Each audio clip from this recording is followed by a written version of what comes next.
সব সময় প্রশংসা করব কার? খাওয়ার সময়, ঘুমানোর সময়, মাহফিল বন্ধ করার সময়। লক্ষ্মীপুরে মাহফিল বন্ধ টন্ধ হয় নাকি? হ্যাঁ, আপনাদের লাকসামে একটা বন্ধ হয়ে গেছে আজকে। আমাকে আলোচনা করতে দেয় নাই ওখানে। তা আমি পুলিশের আইজিপি আর ডিআইজি দিয়ে ফোন দিলাম আপনাদের লাকসামের এই যে থানার ওসিকে। তো ওসি বলে, স্যার আমাদের হাতেও নাই, এটা একেবারে উপর থেকে নিষেধ। তো এরকম ঘটনা কি লক্ষ্মীপুরে ঘটে? এরা দেশে অন্যায় জুলুম অত্যাচার বন্ধ করতে পারে না, এরা তাফসির মাহফিল বন্ধ করে দেয়। চাঁদাবাজি বন্ধ করতে পারে না, টেন্ডারবাজি বন্ধ করতে পারে না, জুয়ার আড্ডা বন্ধ করতে পারে না, কোরআনের মাহফিল বন্ধ করতে চায়। এগুলো কপাল পোড়া। এগুলো কি? আলহামদুলিল্লাহ, আপনাদের লক্ষ্মীপুরে এরকম কপাল পোড়া টোরা নাই। আল্লাহ লক্ষ্মীপুরবাসীকে তুমি কবুল করো। মাদ্রাসাতুল বানাতের আয়োজক কমিটি অনেক চেষ্টা করেছে আপনাদের জন্য সুন্দর ব্যবস্থা করবার। গত বছরের চেয়ে প্যান্ডেল নাকি ডবল করেছে শুনলাম। ডাবল করছে, তারপরও লোক হয় নাই, জায়গা হয় নাই। এই বছরের রমাদানে আমার প্রোগ্রাম ছিল কাতারে। তো কাতারের শাইখ বিন জায়েদ সেন্টার, ওখানকার অনেক বড় একটা কনফারেন্স হল, ওখানে বাংলাদেশ কমিউনিটির ভাইয়ের একটা প্রোগ্রাম অ্যারেঞ্জ করলো। তো বিকেলে আজকের মতো অবস্থা হয়েছে, ঢোকার সুযোগ ছিল না, টেনে হিচড়ে আমাকে ঢুকাইছে। ভিতরে ঢুইকা দেখি সর্বনাশ, মানুষের মাথা মানুষ খায়। লক্ষ্মীপুরে বলে এগুলা? হ্যাঁ, মানুষের মাথা মানুষ খায়।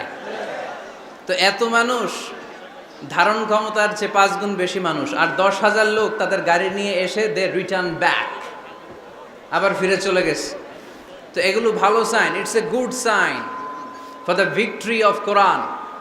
কোরআনের বিজয়ের জন্য এটা একটা ভালো নিদর্শন, ঠিক কিনা? এই কোরআনের আওয়াজকে, এই বিজয়কে কোনো অপশক্তি ঠেকিয়ে রাখতে পারবে না, চিল্লায় বলেন ঠিক কিনা?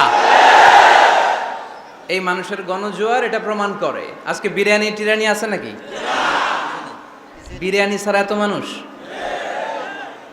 বিরিয়ানি নাই, জিলাপি নাই, খিচুড়ি নাই, সিন্নি নাই, শুধু কোরআনের প্রেমে, একটা কিতাবের প্রেমে। চিল্লায় বলেন তো কিতাবটার নাম কি?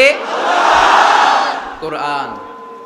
তো বাংলাদেশে যারা এই কোরআনের বিরোধিতা করে তাদের খেয়াল করা উচিত, they should understand the pulse of the citizen. জনগণের পালস বোঝা উচিত, যে জনগণ কি চায়, জনগণ কোনটাকে পছন্দ করে, জনগণ কোন দিকে ঝুঁকছে, এটা খেয়াল রাখার দরকার আছে না নাই? আজকের এই লক্ষ্মীপুরের বিশাল মহাসমাবেশ প্রমাণ করে কোরআনের এই ভিক্টরিকে, এই বিজয়কে কেউ থামাতে পারবে না। আমরা কোরআনের সাথে থাকতে চাই, আমরা কোরআনকে বন্ধু বানাতে চাই। আমরা দুনিয়াতে যদি কোরআনকে বন্ধু বানাই, আমাদের কবরেও কোরআনকে বন্ধু বানায় দিবে কে? আল্লাহ তুমি আজকের মাহফিলকে কবুল করো। যে ভাইয়েরা, যুবক ভাইয়েরা কষ্ট করে দাঁড়িয়ে দাঁড়িয়ে ধাক্কাধাক্কি করে এই গরমের মধ্যে কথা শুনছে, আল্লাহ তাদেরকে তুমি সাইয়েদনা হামজার সাথে হাসর নসিব করে দাও। যে সমস্ত বোনেরা বিভিন্ন জায়গায় গাদাগাদি করে একসাথে বসে আজকের তাফসির মাহফিল শুনছে, তাদেরকেও তুমি ইসলামের জন্য কবুল করো।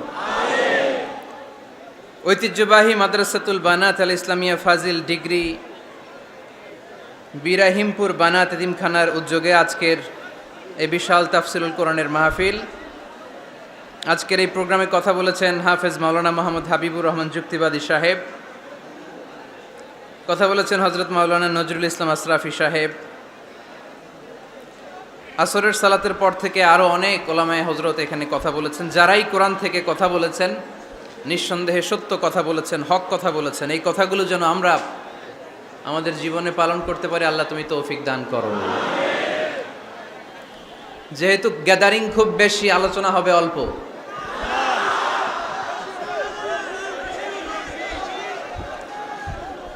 লম্বা চূড়া আলোচনা করা কিন্তু খেলাফুস সুন্নাহ, সুন্নাতের খেলাফ। বিষ্ণু ইসা ইসলাম বলেছেন, খুতাবুকুম তবিলা ও সলাওয়াতুকুম কসিরা।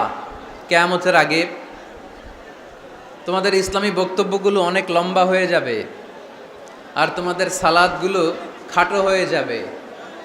Your Islamic lectures will be longer and your সালাহ উইল বি শর্টার। লেকচার হয়ে যাবে লম্বা, আর সালাত হয়ে যাবে ছোট বা খাটো। এই আলামতটা সমাজে আছে না নাই? এখন লম্বা চূড়া বক্তব্য হয়, ওয়াজ শুনতে মানুষের ভাল লাগে, কিন্তু নামাজ ভাল লাগে না। আছে না নাই? লক্ষ্মীপুরে নাই মনে হয়। তারপরে এত ওয়াজ এই দেশে হয়, তার সব যদি কাজে লাগতো, মানে জায়গা মতো যদি ডোজ পড়তো, তাহলে তো এই দেশের মানুষ সব আল্লাহর ওলি হয়ে যেত, চোর বাটপার খুঁজে পাওয়া যেত। কিন্তু ওয়াজ যত হয় তত হেদায়েত হয় না। এর কারণ বাংলাদেশে সবচেয়ে বেশি ওয়াজ শুনে হচ্ছে এই যে মাইকম্যান যারা আছে, এরা সবচেয়ে বেশি ওয়াজ শুনে, তাই না? সেপ্টেম্বর থেকে এদের ওয়াজ শোনা শুরু হয়েছে, কিন্তু দেখবেন অধিকাংশ মাইকম্যান নামাজই পড়ে না। আজকের মাইকম্যানের কথা বলতেছি না, ও পড়ে। আজকে যেটা আসছে ওইটা পড়ে, কিন্তু বেশিরভাগ মাইকম্যান কি করে না?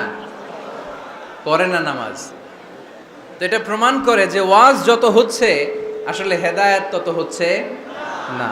এর কারণ হচ্ছে অনেক কারণে মানুষ ওয়াজ শুনতে আসে। কেউ আসে স্লোগান দেওয়ার জন্য, কি দেওয়ার জন্য? কেউ আসে হুজুরের কণ্ঠ শোনার জন্য, কেউ আসে সমাবেশ দেখার জন্য। আবার যারা ওয়াজের আয়োজন করে তাদেরও নানা ধরনের প্ল্যান প্রোগ্রাম। সো হেদায়েতের জায়গাটা দিনকে দিন দুর্বল হয়ে যাচ্ছে, এই মঞ্চগুলো হেদায়েত শূন্য হয়ে যাচ্ছে। একটা সময় ছিল এত এত ক্যামেরা ছিল না মাহফিলে, ঠিক কি না? এখন শত শত ক্যামেরা চলে আসে। আমরা রাতে যেই কথা বলি ফজরের আগে ওইটা পাবলিশ হয়ে যায়, ঠিক কি না? তো যেখানেই যাই আমারে ধরে বলে, হুজুর আপনার ইউটিউবে দেখছি। কই দেখছে? আপনারা দেখছেন নাকি? আপনারাও দেখছেন? তো এটা সহজ হয়ে গেছে এখন। কোরআনের কথা বলা, কোরআনের কথাকে প্রচার করা,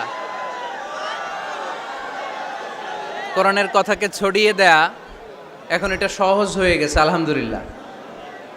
তো এই জন্য আমরা যেন এটার ভালো দিকে কাজে লাগাই, আমরা যেন এটার নেগেটিভ সাইডগুলোকে প্রমোট না করি। এই জন্য ওয়াজ শুনতে যারা এসেছেন, যেহেতু আজকে এটা আমার প্রথম মাহফিল এবছরের, আলহামদুলিল্লাহ এবছরের আমার প্রথম মাহফিল আমি লক্ষ্মীপুর দিয়ে শুরু করেছি। তো এই জন্য সবার প্রতি আমার নসিহাত, যারা ওয়াজ শুনতে এসেছেন আপনারা এই নিয়তে আসবেন যে কোরআন সুন্নাহর আলোকে এমন কিছু কথা শুনে যাব আমল করার নিয়তে। কিসের নিয়তে? যাতে আমার জীবনটা পরিবর্তন হয়ে যায়, যাতে এই ওয়াজ শোনাটা আমার জান্নাতে যাওয়ার ওয়াসিলা হয়ে যায়, যাতে আমার নাজাতের ওয়াসিলা হয়, ঠিক কিনা?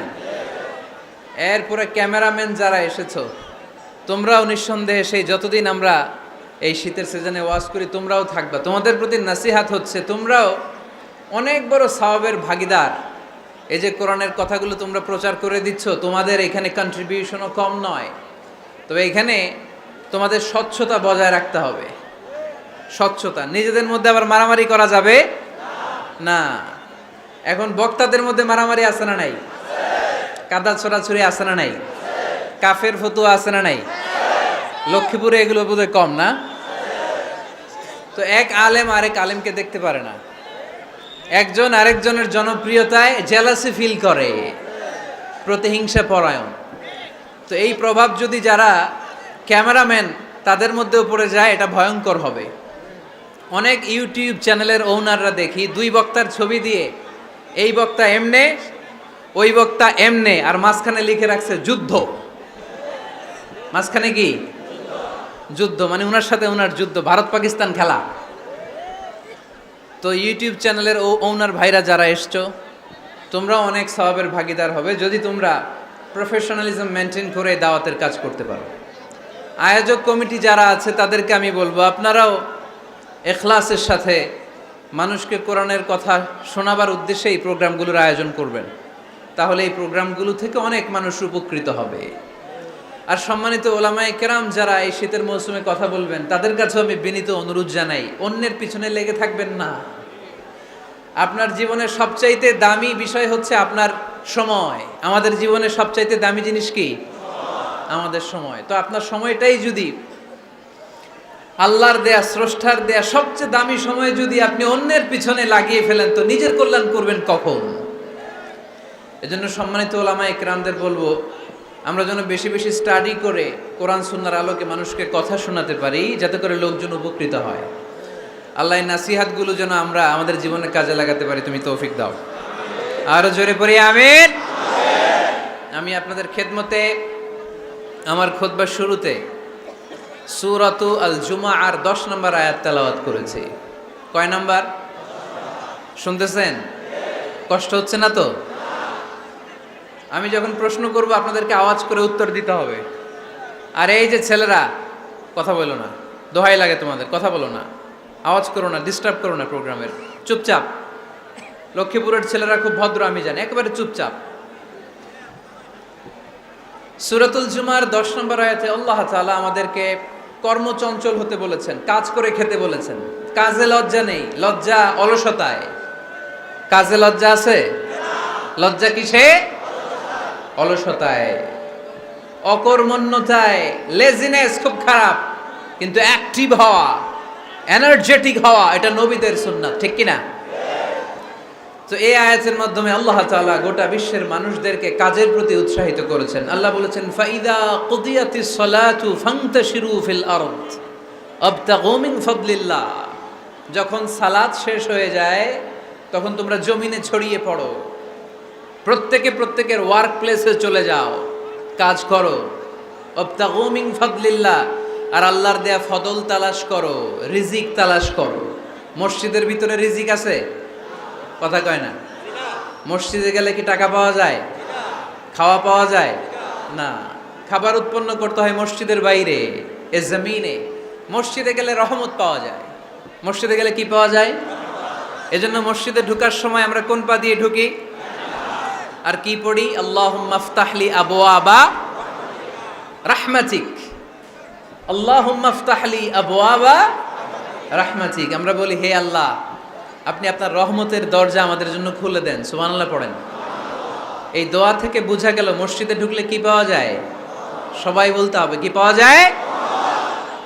মসজিদে ঢুকলে রহমত পাওয়া যায়, আর মসজিদ থেকে বের হলে রিজিক পাওয়া যায়, ফদল পাওয়া যায়।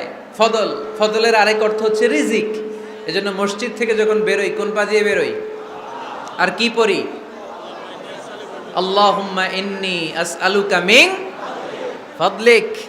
হে আল্লাহ, আপনার কাছে আমি আপনার ফদল চাই, রিজিক চাই। এই ফদলের কথাই আল্লাহ কোরআনে বললেন, ফাইযা কুদিয়াতিস সালাতু ফান্তাশিরু ফিল আরদি ওয়াবতাগু মিন ফাদলিল্লাহ ওয়াযকুরুল্লাহা কাসীরান লাআল্লাকুম তুফলিহুন। সুবহানাল্লাহ পড়েন। আল্লাহ ডেকে বললেন, গোলাম যখন সালাত শেষ হয়ে যায় জমিনে ছড়িয়ে পড়ো, মসজিদে বসে থেকো না। আদেশটা কার? সালাত যখন শেষ মসজিদে বসে থাকার দরকার নাই, জমিনের মধ্যে ছড়িয়ে ছিটিয়ে পড়ো। ওয়াবতাগু মিন ফাদলিল্লাহ, আমার ফদল তালাশ করো, আমার রিজিক তালাশ করো, বেশি বেশি আমাকে স্মরণ করো। সুবহানাল্লাহ পড়েন। তার মানে ইসলামের বিধান হচ্ছে, যখন সালাতের সময় হবে আপনি মসজিদে যাবেন, আবার সালাত শেষ আপনি আপনার কাজে চলে যাবেন। when you are done with your salah spread out to your workplace। কাজ শেষ তো আপনার কর্মস্থলে চলে যান। এটা হচ্ছে ইসলামের নিয়ম। নামাজের আজান যখন হবে সবাই মসজিদে ঢুকবে, সালাম ফিরিয়ে নামাজ শেষ সবাই মসজিদ থেকে বের হয়ে যাবে। শিক্ষক চলে যাবে স্কুলে, কৃষক চলে যাবে ফসলের খেতে, ব্যবসায়ীরা চলে যাবে শপিং মলে, মেম্বার অব দ্য পার্লামেন্ট চলে যাবে সংসদ ভবনে। যে যার কাজের মধ্যে সে তাড়াতাড়ি ইনভলভ হয়ে যাবে। সালাত শেষ, কাজে ঝাঁপিয়ে পড়ো। আদেশটা কার? তাহলে ইসলামে ইবাদতের অ্যাটিটিউডটা বুঝতে পারছেন? কাজের সময় কাজ, নামাজের সময় আওয়াজ করে বলেন, কাজের সময় নামাজের সময়। সুন্দর হয়েছে না বিষয়টা? ফাইদা কুদিয়াতিস সালাতু ফান্তাশিরু ফিল আরদ। যখন তোমাদের সালাত শেষ তখন জমিনে ছড়িয়ে পড়ো। জমিনটাকে আল্লাহ আমাদের জন্য উর্বর বানিয়েছেন। জমিনে বীজ রোপণ করে দিলেই এখানে ফসলের ব্যবস্থা করে দেয় কে? ওয়াল্লাযী জা'আলা লাকুমুল আরদা যালুলান ফামশু ফি মানাকিবিহা ওয়া কুলু মির রিজকি ওয়া ইলাইহিন নুশুর। তিনি তো এমন সত্তা যিনি তোমাদের জন্য জমিনটারে ফ্ল্যাট বানিয়ে দিয়েছেন, সমতল বানিয়ে দিয়েছেন। এই জমিনের অলিতে গলিতে, বনে বাদারে, রাস্তায়, সাগরে, পাতালে, পাহাড়ে, বিভিন্ন জায়গায় তোমরা ঘুরে বেড়াও, সেখানে যে আমি আল্লাহর রিজিক তালাশ করো। সুবহানাল্লাহ। এই জমিনটাকে আল্লাহ সাহালাতুল মাসালেক, চলার জন্য সহজ বানিয়ে দিয়েছেন, ফ্ল্যাট। বিমান থেকে এটা খুব সুন্দর দেখা যায়, জমিনটা খুব ফ্ল্যাট দেখা যায়, সমতল। এই সমতল হওয়ার কারণে এখানে চাষাবাদের সুযোগ সুবিধা করে দিয়েছে কে? তাহলে বোঝা গেল এই জমিনটা সমতল এবং উর্বর, ভেরি ফার্টাইল ল্যান্ড। আমাদের সালাত শেষ, আমরা কাজে চলে যাব, আবার আজান হলে মসজিদে ঢুকে যাব। এটাই হচ্ছে ইসলামের নিয়ম। সাইয়েদনা ওমর ফারুক যখন মসজিদে নববীর ইমাম, তিনি ইয়ামান দেশের কিছু লোকদের সাথে সাক্ষাৎ করলেন। কোন দেশের? ইয়ামান, যুদ্ধ বিধ্বস্ত একটা দেশ এখন। প্রাচীন নগরী হাদ্রামাউত বা আলাবাক, এই ইয়ামান দেশের কিছু লোকের সাথে তিনি সাক্ষাৎ করলেন। তারা গোল হয়ে বসে থাকে, নামাজের পরে যায় না, বসে বসে সুবহানাল্লাহ পড়ে, আলহামদুলিল্লাহ পড়ে জিকির করে। ওমরে ফারুক ভাবলেন দেখি পরের ওয়াক্তে কি হয়। উনি আসরের নামাজে ইমামতি করতে আসলেন, এসে দেখলেন ইয়ামানের লোকেরা মসজিদের বারান্দায় আশেপাশে বসে আছে, সবাই যায়, এরা যায় না। মাগরিবের সালাতে উনি ইমামতি করতে আসলেন, ওমরে ফারুক নামাজ শেষ করে দেখলেন সবাই চলে যায়, কিন্তু ইয়ামানের লোকগুলো যায় না। এশার সালাত পর্যন্ত তিনি ওয়েট করলেন। এশার নামাজ পড়ে চলে যাওয়ার সময় ওমরে ফারুক দেখলেন সবাই নামাজ পড়ে কাজে চলে যায়, কিন্তু ইয়ামান দেশের লোকগুলো যায় না। ওমরে ফারুক বললেন, মা বালুকুম মা খাতবুকুম, ঘটনা কি? কি হয়েছে তোমাদের? সবাই নামাজ পড়ে চলে যায়, কাজে যায়, তোমরা যাও না কেন? এখানে কি করো? ইয়ামানিরা বলতে শুরু করলো, নাহনু আল মুতাওয়াক্কিলুনা আলাল্লাহ, আমরা এখানে আল্লাহর উপর তাওয়াক্কুল করে বসে আছি। ওমরে ফারুক অবাক হলেন, আনতুম আল মুতাওয়াক্কিলুনা ফিল্লাহ, তোমরা আল্লাহর উপর তাওয়াক্কুল করে বসে আছো? তো এই যে সারাটা দিন ঘাপটি মেরে এখানে বসে থাকলে তোমাদের খাবার আসে কোত্থেকে? উপার্জন হয় কি করে? ইনকাম আসে কোত্থেকে? রুজি রুটি হয় কোত্থেকে? ইয়ামানি লোকগুলো বললো, আমরা এখানে বসে বসে জিকির করি, তেলাওয়াত করি, বুজুর্গের মতো বসে থাকি। আমাদের বুজুর্গিয়া জিকির দেখে আশেপাশের লোকেরা এসে আমাদেরকে খাবার দিয়ে যায়। ওমরে ফারুক বললেন, সর্বনাশ, তাইলে তো তোমরা আল মুতাওয়াক্কিলুনা ফিল্লাহ নও, তোমরা হচ্ছে আল মুতাওয়াক্কিলুনা আলা বা'দিকুম বা'দা, একে অপরের উপর নির্ভরশীল। যারা প্লেটে করে খাবার নিয়ে আসে তোমরা তাদের উপর তাওয়াক্কুল করছো, কারণ তারা যদি প্লেট ভরে খাবার নিয়ে আসে তোমাদের পেটে কোনো দানা পানি পড়বে না। তোমরা আল্লাহর উপর মুতাওয়াক্কিলুনা আলাল্লাহ নও, তোমাদের সাধ্যের সবটুকু করার পরে তারপরে তোমরা তাওয়াক্কুল করবে। কি সুন্দর ইসলাম! এক সাহাবী বললেন, ইয়া রাসূলুল্লাহ, আমি ওটে চড়ে এসেছি, তো আপনি তো আমাদেরকে তাওয়াক্কুলের ওয়াজ করেছেন, আমি ওটের রশিটা গাছের মধ্যে না বেঁধে যদি শুয়ে থেকে আল্লাহর উপর তাওয়াক্কুল করি, ওটটা থাকবে না? বিশ্বনবী বললেন, না, তোমার ওট থাকবে না, আগে রশি দিয়ে ওটটা বাঁধো, ইআকিলহা সুম্মা তাওয়াক্কাল আলাল্লাহ, আগে টাইট করে রশি দিয়ে গাছের সাথে ওটের রশিটা বাঁধো, এরপর আল্লাহর উপর তাওয়াক্কুল করো। এইটার নাম তাওয়াক্কুল। চিল্লায় বলেন ঠিক কিনা?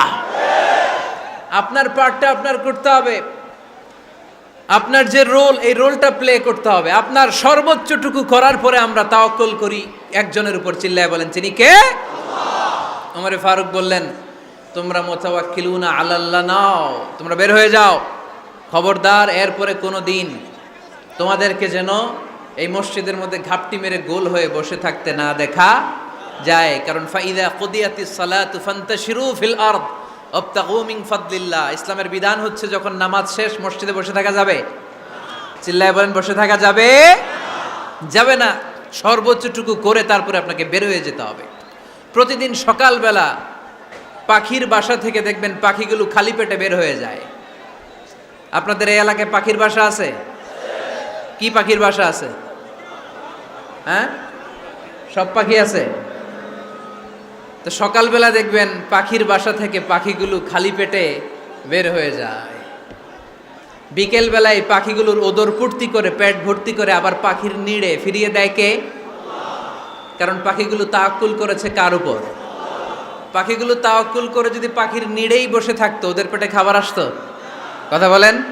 বিশ্বনবী এটাই বললেন, তাকদু খিমাসান ওয়া তারুহু বিতানান। তোমরা যদি পাখির মতো তাওয়াক্কুল করো, মানে আল্লাহর উপর তাওয়াক্কুল করে জমিনে বের হয়ে যাও, তোমাদেরও রিজিকের দায়িত্ব নিয়ে নিবে কে? সকালবেলা প্রতিটা পাখি না খেয়ে বের হয়ে যায়। একটা পাখির পেটের ভেতরে কোনো দানা পানি নাই, কিন্তু আল্লাহর উপর তাওয়াক্কুল করে পাখিগুলো যখন বের হয়ে যায়, বিকেলবেলা পেট ভর্তি করে, ওদর ভর্তি করে, আবার পাখির নিরে পাখিগুলোরে ফিরিয়ে দেয় কে? পাখিগুলোকে আমাদের মতো খাবার জমা করে রাখতে পারে? আমরা তো 7 দিনের বাজার একবারে করে ফ্রিজে রাখি। পাখিদের ফ্রিজ আছে না? আছে। আমাদের অতিরিক্ত টাকা হলে আমরা ব্যাংকে ব্যালেন্স করে রাখতে পারি, অ্যাকাউন্ট করে রাখতে পারি। পাখিরাও তো অ্যাকাউন্ট করে রাখে না?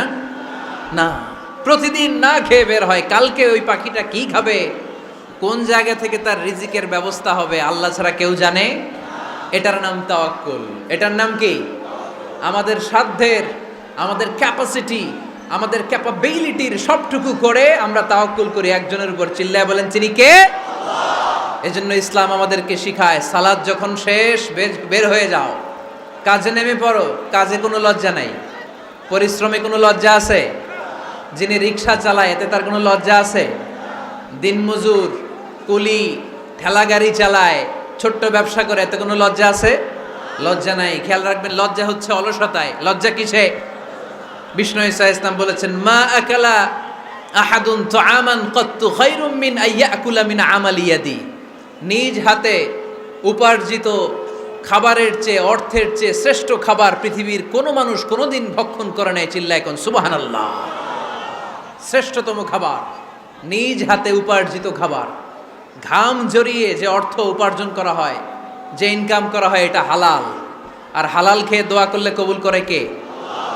এজন্য খেটে খাওয়া মানুষ, শ্রমজীবী মানুষ আর মেহনতি মানুষদেরকে বিশ্বনবী খুব ভালোবাসতেন। তারা বিশ্বনবীর বন্ধু, আর বিশ্বনবী ছিল তাদের বন্ধু। সুবহানাল্লাহ পড়েন। এত ভালোবাসতেন বিশ্বনবী খেটে খাওয়ার মেহনতি মানুষদেরকে।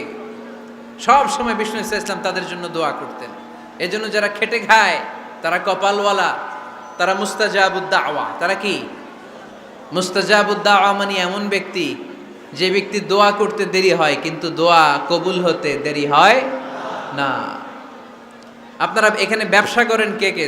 দেখি তো, হাত তুলেন তো। ব্যবসা, মাশাআল্লাহ, অনেক ব্যবসায়ী আছে তো দেখি।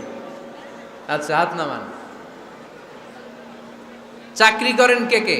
চাকরি, চাকরিও তো অনেক করে দেখি, হাত নামান।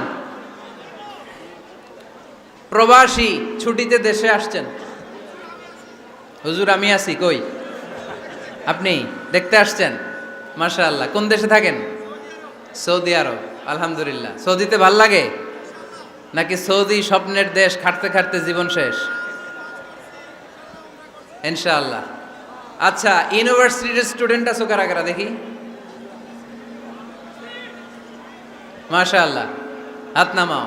ক্লাস 5 থেকে ইন্টারমিডিয়েট পর্যন্ত পড়াশোনা করতেছো, অথবা দাখিল আলিম পর্যন্ত, কারা কারা দেখি? মাশাআল্লাহ, হাত নামাও, হাত নামাও। একবারও যারা হাত তোলেন না, এবার তারা হাত তোলেন।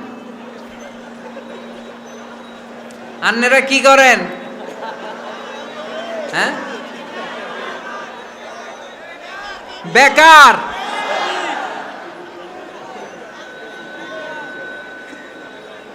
বাংলাদেশে চাকরির বাজার খুব মন্দা, ঠিক কিনা?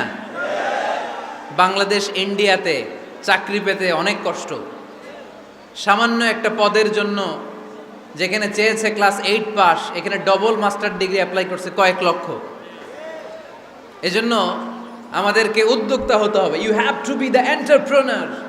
আমাদের উদ্যোক্তা দরকার, বেশি বেশি নতুন নতুন উদ্যোক্তা। নিজেই এমন আইডিয়া নিয়ে আসবে, যেই আইডিয়া বিক্রি করে, দুর্দান্ত আইডিয়া দিয়ে তুমি পুরো দেশ কাঁপিয়ে দিতে পারো। পারা যাবে না লক্ষ্মীপুরের ছেলেরা? আইডিয়ার অনেক দাম। You have to generate new ideas. নতুন নতুন আইডিয়া এনে মানুষ গোটা বিশ্বকে তাক লাগিয়ে দিচ্ছে। এই যে গত কয়েক বছর আগে কারের একটা রাইড চালু হয়েছে, নাম হয়েছে উবার। কি নাম? ঢাকায় যারা চলাফেরা করেন তারা হয়তো চড়েছেন, উবারের নাম শুনছেন না? এই উবার কোম্পানি কি করে জানেন? নিজেদের ব্যবসা নাই, পুঁজি নাই, পাত্তি নাই, অফিস নাই, কিচ্ছু নাই, কোটি কোটি টাকা হাতায় নিচ্ছে। Just idea, just they are generating new ideas. নতুন নতুন আইডিয়া দিয়ে গোটা বিশ্ব কাঁপিয়ে নিয়েছে একটা মোবাইল অ্যাপসের মাধ্যমে। কিসের মাধ্যমে? Mobile apps. একটা কোম্পানি খুলেছে, গোটা বিশ্বের সব প্রাইভেট কারওয়ালারা ওইখানে রেজিস্ট্রেশন করে আপনি মোবাইলে কোথায় যাবেন, কোত্থেকে যাবেন লিখবেন, গাড়ি আপনার বাড়ির সামনে এসে হাজির। তার একটা পার্সেন্টেজ ওই উবার কোম্পানি পায়। ইউনাইটেড স্টেটস অফ আমেরিকার একটা স্টেট আছে সান ফ্রান্সিসকো, ওইখান থেকে শুরু করছে। 775টা সিটিতে ওদের অপারেশন আছে। বাংলাদেশে ঢাকাতেও আছে, আমি মালয়েশিয়াতে থাকি, ওখানেও আছে, ওখানেও আমরা চড়ি। প্রায় 63টা দেশে ওদের কাজ বাজ আছে। গত বছরে 2018 সালে ওদের প্রফিট ছিল, রেভিনিউ ছিল 11.27 billion US dollar, 11.27 US billion dollar. Just they are selling their ideas. নতুন নতুন আইডিয়া দিয়ে গোটা বিশ্ব কাঁপাচ্ছে। এই উবার যখন চালু হলো, আমি তখন মালয়েশিয়ায়, শুনলাম বাংলাদেশে নতুন আর একটা বাইর হইছে, পাঠাও। কি নাম? এটা বোধহয় সারা বাংলাদেশ ব্যাপী হয় নাই, 3টা জায়গায়, সিলেটে, চট্টগ্রামে আর ঢাকায়। এরা আরো চালাক। বাংলাদেশের ছেলেপেলেদের মাথায় চিকন চিকন অনেক বুদ্ধি। এরা ভাবলো এই উবার দিয়ে আর আমরা কত আগাবো, আমাদের গাড়ি আরো ছোট করতে হবে। এরা মোটরসাইকেল রাইড দেওয়া শুরু করছে। জ্যামের শহর ঢাকা, চিপা চাপা দিয়া এরা আপনারা নিয়ে জায়গা মতো পৌঁছায় দিবে। তো এই যে উবারের পরে আমাদের ছেলেরা বানাইলো পাঠাও। এরপরে কত কিছু বানাচ্ছে ছেলেপেলেরা, আমি তো এগুলো দেখে অবাক। রকমারি.com নাম শুনছো? বিক্রয়.com নাম শুনছো? ঘরে বসে বসে কোটি কোটি টাকা হাতিয়ে নিচ্ছে তারা। Just they are selling their ideas. যেহেতু আমাদের চাকরি কম, ওই চাকরির বাজারে আমরা লাইন দিতে চাই না। আমাদের মেধাকে খাটিয়ে খাটিয়ে আমরা নতুন তরুণ উদ্যোক্তা বানাতে চাই। চিল্লায় বলো ঠিক কিনা? উদ্যোক্তা যত বাড়বে ততই দেশের কল্যাণ হবে। মানুষ তাদের আইডিয়াকে কাজে লাগিয়ে গোটা বিশ্বকে তাক লাগিয়ে দিচ্ছে। আমরা আমাদের সমতল ভূমিতে চাষ করতে চাই না। মালয়েশিয়াতে একটা এলাকা আছে ক্যামেরুন হাইল্যান্ড, ওরা পাহাড়ের মধ্যে চাষাবাদ করে গোটা মালয়েশিয়ার খাদ্যদ্রব্যের অভাবকে মুক্ত করে দিয়েছে। পাহাড়ের মধ্যে ওখানে ফুলের বাগান, ক্যামেরুন হাইল্যান্ড প্রায় 6000 ফিট উঁচু, প্রচণ্ড ঠান্ডা।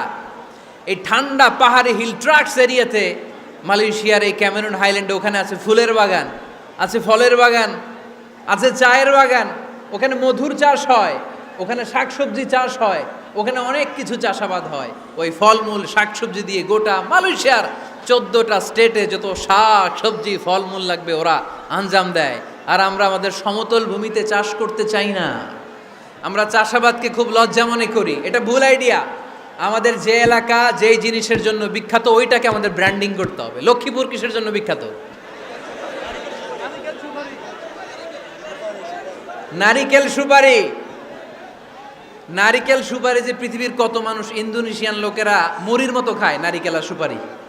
তো এইটারে আমাদের ব্র্যান্ডিং করতে হবে। যেই দেশে যেটা আছে, যে এলাকা যেই পণ্যের জন্য বিখ্যাত ওইটা আমাদের ব্র্যান্ডিং করতে হবে। আমাদের আদমজির জুট মিল বন্ধ না? ভাওয়ানি জুট মিল বন্ধ। আমাদের পাট শিল্পকে ধ্বংস করে দিয়ে ইন্ডিয়া এখন ওই কটনের পাঞ্জাবি বানায়, জুট কটনের পাঞ্জাবি। আছে না নাই? পুরা বাংলাদেশের মার্কেট এই জুট কটনের পাঞ্জাবি দিয়ে সয়লাভ। আমাদের বাংলাদেশের পাট দিয়ে যদি আমরা মিহি পাঞ্জাবি বানাতে পারতাম, গোটা বিশ্ববাজারকে আমরা দখল করে নিতে পারতাম। ঠিক কিনা? এজন্য আমাদেরকে নতুন নতুন আইডিয়া জেনারেট করতে হবে। চাকরির পিছনে বসে থাকলে চলবে না। আর আজান যদি হয়ে যায় ছুটে যাব মসজিদে, আর নামাজ শেষ হলে আমরা আমাদের কাজের দিকে চলে যাব। চিল্লায় বলেন ঠিক কিনা? যেটাই করব আমরা ভালোভাবে করব। আল্লাহ বলেছেন লিয়াবলুয়াকুম আইয়ুকুম আহসানু আমালা। লক্ষ্মীপুরের ভাইয়েরা আওয়াজ করে উত্তর দেন, আওয়াজ করে উত্তর দিতে হবে। জান্নাতে যেতে হলে 100তে কত নাম্বার পেতে হবে? হ্যাঁ, হয় নাই 51। কি নাম তোমার? হ্যাঁ, ফরহাদ। জান্নাতে যেতে হলে 100তে আমার দরকার 51। 100তে কত লাগবে? ফাআম্মা মান সাকুলাত মাওয়াজিনুহু ফাহুয়া ফি আইশাতির রাদিয়া। সেদিন মিজানের পাল্লা যার ভারী হয়ে যাবে সে আনন্দ উৎসবে থাকবে। তো মিজানের পাল্লা ভারী হওয়ার জন্য 100তে আমার কত পাওয়া লাগবে? কত পাওয়া লাগবে? 51 পেলেই হয়ে যাবে। এজন্য আল্লাহ বলছেন লিয়াবলুয়াকুম আইয়ুকুম আহসানু আমালা, যেটাই করবে ভালোভাবে করবে। আল্লাহ এটা পরীক্ষা করতে চান যে আমরা ভালোভাবে কে কতটুকু আমল করেছি। যারা আরবি বোঝেন আলেম ওলামা আপনারা জানেন, এখানে আল্লাহ বলেননি লিয়াবলুয়াকুম আইয়ুকুম আকসারু আমালা। আল্লাহ এটা দেখতে চান যে তোমাদের মধ্যে থেকে কে বেশি আমল করে, এটা বলছে আল্লাহ বলে নাই। আল্লাহ বলেছে লিয়াবলুয়াকুম আইয়ুকুম আহসানু আমালা, যে ভালো করে করে। এজন্য আমরা যাই করি না কেন কি করে করব? আওয়াজ করে বলতে হবে, কেমন করে করব? যে কোনো কাজ করো না ভাই, যে কোনো কাজ করো তা যেন হয় সবার চেয়ে সবচেয়ে সুন্দর। পড়েন, যে কোনো কাজ করো না ভাই, যে কোনো কাজ করো তা যেন হয় সবার চেয়ে সবচেয়ে সুন্দর। পড়েন, যে কোনো কাজ করো না ভাই, যে কোনো কাজ করো তা যেন হয় সবার চেয়ে সবচেয়ে সুন্দর। হোক না সেটা পড়া লেখা, রঙের ভাষায় ছবি আঁকা। পড়েন, হোক না সেটা পড়া লেখা, রঙের ভাষায় ছবি আঁকা। হোক না সেটা সামান্য কাজ কিংবা মহত্তর, তা যেন হয় সবার চেয়ে সবচেয়ে সুন্দর। যে কোনো কাজ করো না ভাই, যে কোনো কাজ করো তা যেন হয় সবার চেয়ে সবচেয়ে সুন্দর। চিৎকার করে বলেন ঠিক কিনা? আমরা যেটাই করি না কেন এটা ভালো করে করার দরকার আছে না নাই? এজন্য কাজে আর শ্রমে কোনো লজ্জা নাই। লজ্জা হচ্ছে অলসতায়। লজ্জা কিসে?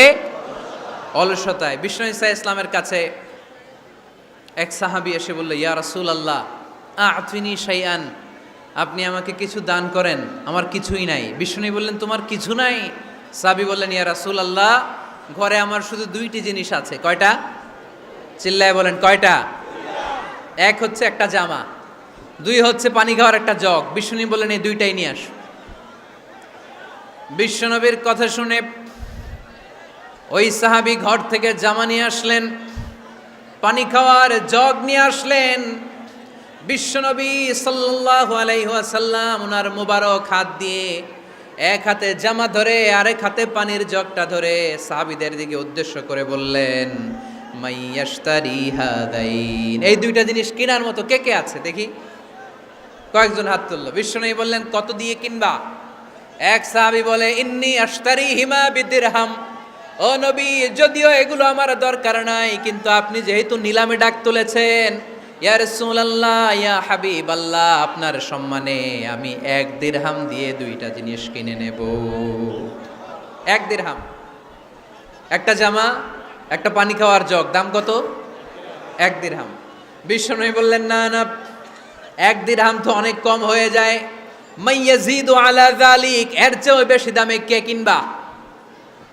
আরেক সাহাবী হাত তুলে বলতে লাগলো, ইয়া রাসূলুল্লাহ ইয়া হাবিবাল্লাহ ওয়া ইন্নী আশতারিহিমা বিদিরহামাইন, আমি এই জামাটার পানি খাওয়ার জগটা 1 দিরহাম নয় 2 দিরহামের বিনিময়ে কিনতে চাই।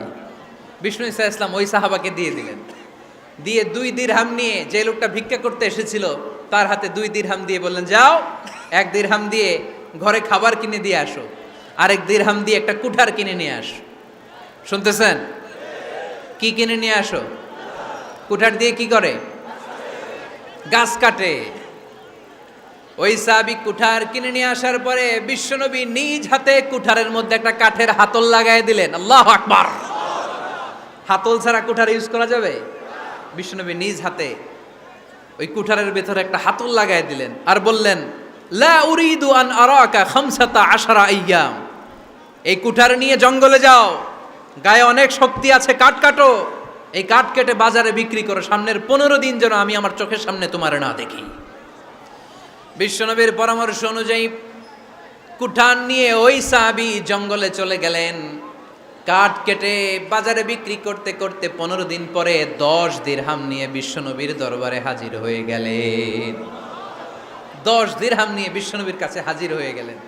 সাহাবী এসে বলল, ইয়া রাসূলুল্লাহ এখন আর আমার ভিক্ষা করা লাগে না, আমার গায়ে অনেক শক্তি আল্লাহ দিয়েছে, আই এম ভেরি এনার্জেটিক, আপনার দেয়া বরকতের কুঠার দিয়ে আমি কাঠ কেটে কেটে স্বাবলম্বী হতে শুরু করেছি।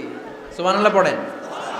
আমি এখন 10 দিরহামের মালিক। বিশ্বনবী বললেন, লা আইয়াহতাতিবা আহাদুকুম হুজমাতান আলা যাহরিহি খায়রুম মিন আইয়াসআলা শাইআন ফায়ু'তিয়াহু আও ইয়ামনাহু। যাদের গায়ে শক্তি আছে তারা ভিক্ষা না করে কাঠ কেটে পিঠে সেই বোঝা নিয়ে বাজারে বিক্রি করা অনেক ভালো। কারণ কারো কাছে যদি তুমি হাত পাতো সে দিতেও পারে, নাও দিতে পারে। আর কষ্ট করলে কষ্ট কোনোদিন বৃথা যায় না। চিল্লায় বলেন ঠিক কিনা? বিষ্ণু ইসা ইসলামের অনুপ্রেরণায় এই সাহাবা অল্প কিছুদিনের ব্যবধানে স্বাবলম্বী হয়ে গেলেন। What is the moral of the story? বিশ্বনবীর এই প্রফেটিক স্টোরি থেকে আমাদের কি শিক্ষা? লেসন নাম্বার 1, বিশ্বনবী চাইলেই ওই 2 দিরহাম দিয়ে বলতে পারতো যাও খাবার দাবার কিনে ফ্যামিলিতে দিয়ে আসো। সে ওই 2 দিরহাম নিয়ে খাবার দাবার কিনে ফ্যামিলিকে খাইয়ে রাত্রে আবার ভিক্ষায় নামতো। কথা কন, রাত্রে কি করতো? ভিক্ষায় নামতো। বিষ্ণু ইসা ইসলাম তাকে কাজ করে খাওয়ার জন্য উৎসাহ দিলেন। পাশাপাশি বিষ্ণু ইসা ইসলাম পার্মানেন্ট সলিউশন দিলেন। এজন্য পার্মানেন্ট সলিউশনের ব্যবস্থা করতে হবে। অনেকে আমরা জাকাত দেই, জাকাতের শাড়ি দেই, জাকাতের লুঙ্গি দেই, আছে না নাই? লক্ষ্মীপুরে এরকম দেয় নাকি? কি দেয়? হ্যাঁ, গাড়ি গাড়ি দেয়, শাড়ি না। জাকাতের শাড়ি, জাকাতের লুঙ্গি বলতে কোনো কথা ইসলামে নাই। এগুলো খুব কম দামি শাড়ি, যাদেরকে এগুলো দেয়া হয় তাদেরকে অপমান করা হয়, ঠিক কি না? আল্লাহ বলেছেন ওয়ালাকাদ কাররামনা বানি আদম, I have dignified the status of the sons of Adam. আমি আদমের সব সন্তানদেরকে সম্মানিত করেছি। সুবহানাল্লাহ পড়েন। আপনাদের চেয়ে সম্মানিত কেউ আছে? মানুষের চেয়ে সম্মানিত গোটা বিশ্বে আর কোনো মাখলুকাত আছে? নাই। এজন্য জাকাতের শাড়ি দেয়া যাবে না, জাকাতের লুঙ্গি দেয়া যাবে না। জাকাতের শাড়ি আপনারা দেখছেন? এটারে একবার ধোয়ার পরে দ্বিতীয়বার পরা যায় না। মশারি কি পাতলা, এর চেয়েও পাতলা। এই জন্য জাকাতের শাড়ি, জাকাতের লুঙ্গি বলতে ইসলামে কোনো পরিভাষা নাই। আপনাকে স্বাবলম্বী করে দেওয়ার চেষ্টা করতে হবে। যারা লক্ষ্মীপুর জেলায় বিজনেস ম্যাগনেট আছেন তারা একসাথে হয়ে একটা স্ট্রং জাকাত ম্যানেজমেন্ট প্ল্যাটফর্ম করতে পারেন, যেখান থেকে আপনারা বিভিন্ন থানায়, বিভিন্ন গ্রামে বাছাই করে করে কিছু ভাইদেরকে জাকাত দিতে পারেন স্বাবলম্বী করার উদ্দেশ্যে। যেই ফ্যামিলিকে আছে, কি নাম এটার? পল্লী উন্নয়ন ক্লাব। মাশাআল্লাহ, জাকাত ফান্ড দিয়ে বিদেশে লোক পাঠায়। এর চেয়ে সুন্দর পদ্ধতিতে জাকাত বিতরণ আর হতে পারে? যেই লোকটাকে, যেই ছেলেটাকে বিদেশে পাঠানো হয়েছে ওই ফ্যামিলিটা আর কোনোদিন জাকাতের শাড়ি নেওয়ার জন্য লাইনে দাঁড়াবে? যেই ছেলেটাকে ওনারা অস্ট্রেলিয়ান গাভী কিনে দিছে, দুধ বিক্রি করে যেই ফ্যামিলিটা স্বাবলম্বী হতে শুরু করেছে, তারা আর কোনোদিন জাকাতের লাইনে যেয়ে দাঁড়াবে না। এজন্য জাকাত দিতে হবে স্বাবলম্বী করার জন্য। ইসলাম আমাদেরকে এটাই শিখিয়েছে, কাজ করে খেতে হবে। কাজে লজ্জা নেই, লজ্জা হচ্ছে অলসতায়। লজ্জা কিসে? আজকের আলোচনা থেকে এটা মুখস্থ করে নিতে হবে, কাজে লজ্জা নেই। লক্ষ্মীপুরের ইয়াংস্টারেরা শ্রমে লজ্জা নেই, পরিশ্রমে লজ্জা নেই, লজ্জা অলসতায়। লজ্জা কিসে? আরো জোরে। নবীরা কি এমনি এমনি বসে বসে খাইছে? কঠিন পরিস্থিতিতেও নবীরা পরিশ্রম করে উপার্জন করা লেগেছে, ঠিক কিনা? সাইয়েদনা মারিয়াম আলাইহিস সালাম, যার নামে আল্লাহ তাআলা কোরআনে একটা সূরা দিলেন, উনি পৃথিবীতে এমন একজন মহিয়সী নারী, যেই নারীর গর্ভে, যেই নারীর পেটের ভেতরে স্বামীর স্পর্শ ছাড়া সন্তান দিয়েছে কে? সাইয়েদনা ঈসা আলাইহিস সালাম পেটে আসলেন। মারিয়াম আলাইহিস সালাম লজ্জা পেলেন। হায় হায়, কেমন করে এলাকাবাসীদের কাছে আমি আমার মুখ দেখাবো? বিয়ে করি নাই, স্বামী নাই, বিয়ে হয় নাই, স্বামী নাই, কিন্তু পেটে সন্তান চলে এসেছে। হায় হায়, এলাকায় কেমনে মুখ দেখাবো? লজ্জায় পড়ে মারিয়াম আলাইহিস সালাম এলাকা থেকে চলে গেলেন। কি অবাক করা কাণ্ড! বাচ্চা ভূমিষ্ঠ হওয়ার জন্য, বড় হওয়ার জন্য 6 মাস 7 মাস লাগে নাই, পেটে বাচ্চা আসার সাথে সাথে বাচ্চাটারে বড় করে দিয়েছে কে? সাইয়েদাতুনা মারিয়াম আলাইহিস সালাম এবার বসে পড়লেন, বুঝতে আরম্ভ করলেন প্রেগন্যান্সির পেইন উঠেছে। হঠাৎ করে পেট থেকে বাচ্চা ভূমিষ্ঠ হয়ে যাওয়ার পরে উনি কাঁপতে আরম্ভ করলেন। ক্ষুধার চোটে খাবার কিছু নাই, সামনে ঝর্ণা, উপরে একটা খেজুর গাছ। সাইয়েদনা ঈসা আলাইহিস সালামকে কোলে নিয়ে মারিয়াম আলাইহিস সালাম মনে মনে ভাবে, হায় রে, কেউ যদি একটু খেজুর পেড়ে দিত, এই ক্ষুধার মুহূর্তে আমি খেজুর খেয়ে পেটের ক্ষুধা নিবারণ করতাম। রব্বুল আলামিন মারিয়ামকে উদ্দেশ্য করে আয়াত নাজিল করে দিলেন, ওয়া হুজ্জি ইলাইকি বিজিযইন নাখলাতি তুসাকিত আলাইকি রতবান জানিয়া। কোরআন সাক্ষী, হুজ্জি ইলাইকি বিজিযইন নাখলা, এর মানে হচ্ছে মারিয়াম কেউ পেড়ে দিবে না, একটু কষ্ট করে হাতটা উঁচু করে খেজুরের ডালা ধরে ঝাঁকুনি মারো, টস টসে কাঁচা পাকা খেজুর নিচের দিকে পড়বে, তারপর তুমি তুলে খাবে। সুবহানাল্লাহ পড়েন।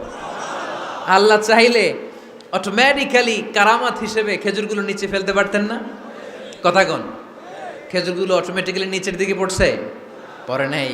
আল্লাহ শিক্ষা দিয়েছে, যেই পরিস্থিতিতে থাকো না কেন তোমাকে শ্রম ব্যয় করে কষ্ট করে তোমার উপার্জন করতে হবে, রিজিকের বন্দোবস্ত করতে হবে। চিল্লায় বলেন ঠিক কিনা? ইসলাম আমাদেরকে এটাই শিখিয়েছে, কাজে লজ্জা নাই। আবার বিশ্বনবী বললেন, ইন খামাতিস সাআ ওয়া ফি ইয়াদি আহাদিকুম ফাসিলাতুন, তোমাদের কারো হাতে যদি একটা চারা বীজ থাকে, সে যদি দেখে কিয়ামত হতে শুরু করেছে, ফাইন ইসতাতা আন ইয়াগরিসাহা ক্বাবলা আন তাকুমাস সাআ ফালইয়াগরিসহা, কারো হাতে একটা চারা বীজ নিয়ত করেছে চারা বীজটা রোপণ করবে, ইন দ্য মিন টাইম দেখলো কিয়ামত হতে শুরু করেছে, বিশ্বনবী বললেন যদি তোমার সুযোগ থাকে কিয়ামত হওয়ার আগে চারা বীজটা রোপণ করে দাও। কথা বুঝতে পেরেছেন? আপনার হাতে একটা চারা বীজ, আপনি প্ল্যান করেছেন এই চারা বীজটা রোপণ করবেন, ইন দ্য মিন টাইম দেখলেন কি হওয়া শুরু হয়েছে, ইযা জুলজিলাতিল আরদু জিলজালাহা, দ্য বিগেস্ট আর্থকোয়েক, ভূমিকম্প শুরু হয়েছে, কিয়ামত হয়ে যাবে। বিশ্বনবী বললেন কিয়ামত হইতেছে ওদিকে, আর তোমার হাতে যদি চারা বীজ থাকে দেরি করো না, কিয়ামত তোমার কাছ পর্যন্ত আসার আগে সুযোগ পেলে চারা বীজটা রোপণ করে দাও। ইসলাম শিখিয়েছে শেষ নিঃশ্বাস পর্যন্ত তোমাকে লড়ে যেতে হবে। এই পৃথিবীতে কেউ কাউকে জায়গা করে দেয় না, জায়গা করে নিতে হয়। এই পৃথিবীটা, the life is not a bed of roses, এটা ফুল বিছানো কোনো ফুলসজ্জা নয়, এটা কণ্টকাকীর্ণ। কেউ আপনার স্পেস করে দিবে না, কেউ আপনাকে সুযোগ করে দিবে না, কেউ আপনার জায়গা করে দিবে না, বরং আপনি জায়গা করে নিলে টাইনা নিচে নামাবে। কথা বলেন? এজন্য কখনো অলসতাকে স্থান দেয়া যাবে। রসুল বাত্তালি দুক্কানু শয়তান, অলস মস্তিষ্ক শয়তানের আড্ডা। অলস যদি কেউ থাকে এটারে টেনে বেঁধে কাজে নামাবেন, পারা যাবে? আলহামদুলিল্লাহ লক্ষ্মীপুরে এরকম অলস ছেলে পেলে নাই।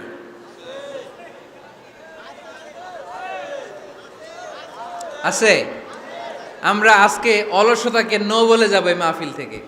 অলসতাকে আমরা কি বলবো? আওয়াজ করে বলতে হবে, অলসতাকে কি বলবো আমরা? মুমিনের জীবনে কোনো অলসতা নাই। অলস হয় মুনাফিকরা। অলস হয় কারা? চিল্লায় বলতে হবে। মুমিনরা অলস হয়? অলস হয় কারা? এজন্য কোরআনে আল্লাহ একথাও বলে দিলেন, ওয়াইদা قاموا إلى الصلاة قاموا كسالى يراءون الناس ولا يذكرون الله إلا قليلا। সুবহানাল্লাহ পড়েন। মুনাফিকরা যখন মানুষকে দেখানোর জন্য নামাজে যায়, ওই নামাজে তাদের ইখলাস নাই, ওই নামাজের ভেতরে তাদের কোনো খুশু খুদু নাই, ওই নামাজের ভেতরে আছে শুধু অলসতা। ওই নামাজে কি আছে? কিন্তু আমরা যখন নামাজে যাই আমাদের অলসতা আছে? আমরা নামাজ পড়লে আমাদের হৃদয়টারে সজীব করে দেয় কে? আমরা ওযু করলে আমাদের মনটাকে চাঙ্গা করে দেয় কে? আমরা মসজিদে ঢুকলে হৃদয়টাকে প্রাণবন্ত করে দেয় কে? মুমিন ওযু করলে চাঙ্গা হয়। বিষ্ণু ঈসা ইসলাম বললেন, ইয়াকিদু শাইতানু আলা কাফিয়াতি রাসি আহাদিকুম ইদা নাম। খেয়াল করে শুনবেন লক্ষ্মীপুরের ভাইয়েরা, চমৎকার একটা হাদিস। আমরা যখন ঘুমোতে যাই, শয়তান আমাদের প্রত্যেকের মাথার পিছনে 3টা অলসতার গিট মারে। কয়টা? আওয়াজ করে বলেন।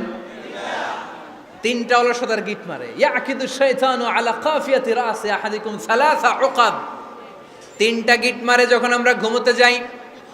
অলসতার 3টা গিট মেরে আমাদের কানের সামনে এসে ফিস ফিস করে মন্ত্র পড়তে থাকে, আলাইসা লাইলুন তাওয়িলুন ফারকুদ, আলাইসা লাইলুন তাওয়িলুন ফারকুদ। বিশাল লম্বা রাত, ঘুমাও, অনেক সময় আছে, ঘুমাও। রাত 5টা বেজে যাচ্ছে, তাহাজ্জুদের সময় শেষ হয়ে যাচ্ছে, তখনও শয়তান বলে রাত অনেক লম্বা, ঘুমাও। ফজরের সময় পার হয়ে যাচ্ছে, সূর্য উঠে যাচ্ছে, শয়তান বলে আলাইসা লাইলুন তাওয়িলুন ফারকুদ, এখনো অনেক সময় আছে, লম্বা লম্বা লম্বা চৌড়া রাত পড়ে আছে, তুমি ঘুমাও। বিশ্বনবী বললেন ফাইনিস্তাইকাযা ওয়া যাকারাল্লাহ ইনহাল্লাত উকদা।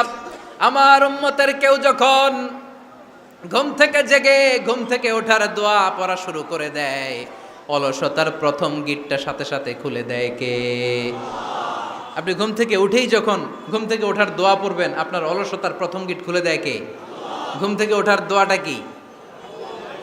আলহামদুলিল্লাহিল্লাযী আহইয়ানা বা'দামা আমাতানা ওয়া ইলাইহিন নুশুর। প্রশংসা সে আল্লাহ, যে আল্লাহ আমাদেরকে লম্বা একটা ঘুম শেষে, মৃত্যু শেষে আমাদেরকে ঘুম থেকে উঠালেন। এই দোয়াটা পড়ার সাথে সাথে শয়তান যে 3টা গিট মারছে, ওই 3টার একটা খুলে দেয় কে? ফাইন তাওয়াদ্দা ইনহাল্লাত উকদা। ঘুম থেকে জেগে ঘুমের দোয়া পড়ার পরে যখন কেউ ওযু করে ফেলে, অলসতার দ্বিতীয় গিটটাও খুলে দেয় কে? ওযু করার পরে ফাইন সাল্লাত ইনহাল্লাত উকদা, নামাজের মুসল্লায় দাঁড়িয়ে যখন নামাজ শুরু করে দেয়, অলসতার 3 নাম্বার গিটটাও খুলে দেয় কে? 3টা গিট যখন খুলে দেয়, বিষ্ণু ইসা ইসলাম বললেন ফাআসবাহা নাশীতাল কলব। নাশীত, তখন মুমিন বান্দা সজীব হয়ে ওঠে, প্রাণবন্ত হয়ে ওঠে, উচ্ছ্বসিত হয়ে ওঠে। ওয়া ইল্লা খাবিসান নাফসি কাসলান, আর যদি ঘুমিয়ে থাকে, 3টা গিট তার মাথার পেছনে শয়তানের অলসতার লেগে থাকে, তাহলে তার দিনটা শুরু হয় অলসতা দিয়ে, আর সে হয় অলসতার রাজা। চিল্লা এখন ঠিক কিনা? এজন্য আমরা কি অলস হতে চাই না কর্মঠ হতে চাই? কোন নবীরা কি অলস ছিলেন? পৃথিবীতে কোন নবী অলস ছিলেন? সব নবী কর্মঠ ছিলেন। বিষ্ণু ইসা ইসলাম বললেন মা বাআসাল্লাহু নাবিয়্যান ইল্লা রাআল গানাম। এই পৃথিবীতে এমন কোন নবী নাই যেই নবী বকরি চড়ায় নাই। কি চড়ায় নাই? বকরিরে আপনারা লক্ষ্মীপুরের ভাষায় কি বলেন? কি বলেন? ছাগল। তো পৃথিবীতে এমন কোন নবী নাই যেই নবী কি চড়ায় নাই? ছাগল চড়ায় নাই। সাহাবারা বললেন ইয়া রাসূলুল্লাহ আনতা কাযালিক, আপনিও ছাগল চড়াইছেন? বিষ্ণু ইসা ইসলাম বললেন না, আমিও ছাগল চড়িয়েছি। ওয়া ইন্নী আরআহা আলা কারারাইতি আহলি মক্কা, আমি তো মক্কাবাসীদের অল্প কিছু পয়সার বিনিময়ে তাদের ছাগলগুলোকে চড়িয়ে দিতাম। সুবহানাল্লাহ পড়বেন না? বিষ্ণু ইসা ইসলাম ছাগল চড়াতেন। ছাগল চড়ানো সহজ কাজ না কঠিন কাজ? কেন কঠিন এটা? হ্যাঁ, টেরা খুঁটি মারে। হ্যাঁ, কি করে? বসে থাকতে হয়। তো ছাগল যারা পালে তারা জানে ছাগল পালা কত কষ্ট। ওরে ডানে টান দিলেও কই যায়? রশি ধরে বায়ে টান দিলে কই যায়? সামনে টানলে কই যায়? পিছনে টানলে কই যায়? সারা সপ্তাহ আপনি সময় পান না এটারে গোসল করাবেন। ভাবলেন আজকে জুমার দিন আমিও গোসল করি, এটারও গোসল করাই। এটারে আপনি পুকুর ঘাটে নিবেন, টান দিছেন, ওর বাপের কিরা ও 1 ইঞ্চিও সামনে যাবে না।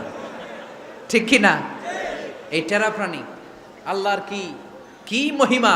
আল্লাহ তাআলা পৃথিবীর সবচেয়ে শ্রেষ্ঠতম মানুষদেরকে ছাগল চড়িয়ে ছেড়েছেন। ঠিক কি না? মা বাআসাল্লাহু নাবিয়্যান ইল্লা রাআল গানাম। এই পৃথিবীতে এমন কোন নবী ছিল না যে নবীরা ছাগল চড়ায় নাই। আল্লাহ বুঝাতে চাইলেন ছাগল চড়ানো অনেক কষ্টের কাজ, অনেক ধৈর্যের প্রয়োজন। এখন নবীরা তোমরা ছাগল চড়াও, কিছুদিন পর ছাগলের চেয়েও টেরা জাতি মানুষ চড়াইতে হবে। মানুষের মধ্যেও টেরা আছে না নাই? ভালো বললে ভালোটা বুঝে না, ডানে যেতে গেলে বায়ে যায়, বায়ে যেতে বললে ডাইনে যায়, এরকম আছে না নাই? সম্মানিত ভাইয়েরা, সমস্ত আম্বিয়া আলাইহিমুসসালাম ওনারা কর্মঠ ছিলেন। সাইয়েদনা আদম আলাইহিস সালাম নিজ হাতে চারা গাছ রোপণ করে চাষাবাদের কাজ করেছেন। সুবহানাল্লাহ পড়েন। সাইয়েদনা ইব্রাহিম আলাইহিস সালাম চাষাবাদের কাজ করেছেন।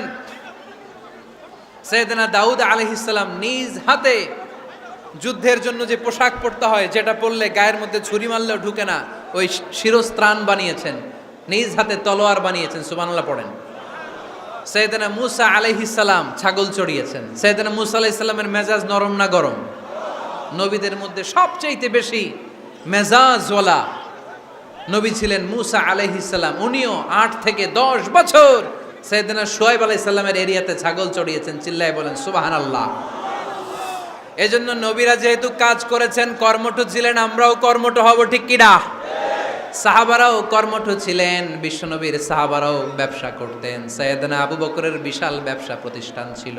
সুবহানাল্লাহ পড়েন। আপনারা হজ উমরা করেছেন কে কে দেখি? করছেন? মাশাআল্লাহ, যারা করে নাই আল্লাহ তাদেরকেও আল্লাহর ঘর জিয়ারতের তুমি নসিব করো। বিশ্বনবীর মাকবারার সামনে দাঁড়িয়ে আমরা যেন সালাম পেশ করতে পারি, তুমি নসিব করো। বাইতুল্লাহ শরীফে এবং মসজিদ নববীতে আমরা যেন সালাত আদায় করতে পারি, আল্লাহ তুমি নসিব করো। সাইয়েদনা আবু বকর রাদিয়াল্লাহু তাআলা আনহুর ব্যবসা প্রতিষ্ঠান ছিল মক্কার কাবা ঘরের পাশেই। ওনার ব্যবসা প্রতিষ্ঠানগুলো যেখানে ছিল ঠিক ওইখানেই সৌদি সরকার এখন শপিং মল বানিয়ে দিয়েছে, মাতজার আবু বকর। মক্কা শহরের যেখানে বহিরাগতরা এসে ওখানে ছাগল, ওখানে ঘোড়া, উট এগুলো রাখতো, আস্তাবল রাখতো, ঘোড়া আর উট যেখানে রাখা হতো ঠিক ওই জায়গায় সৌদি সরকার ওটার পার্কিং লট বানায় দিচ্ছে। মানে যেইখানে আগে সাহাবাদের ব্যবসার জায়গা ওইখানে বর্তমানে শপিং মল। যেইখানে আগের সময়কাল সাহাবারা উট আর ঘোড়া রেখে বাঁধতো ওইখানে এখন গাড়ি ঘোড়া রাখার ব্যবস্থা করা হয়েছে।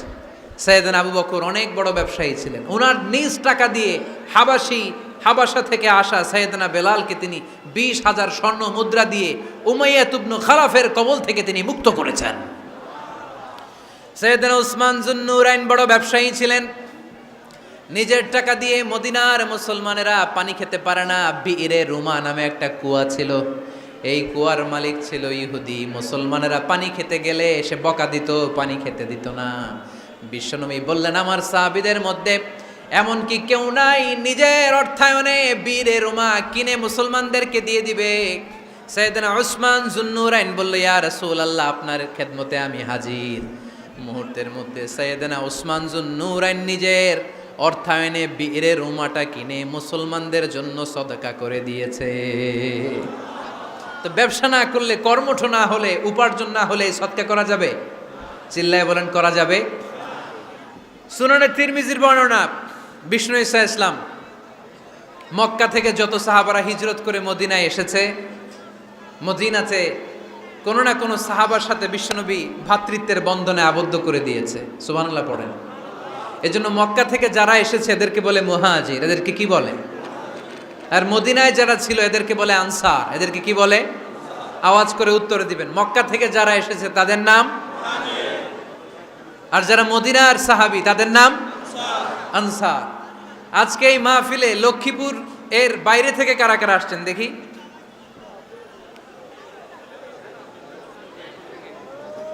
মাশাআল্লাহ, মাশাআল্লাহ, অনেক আসছে।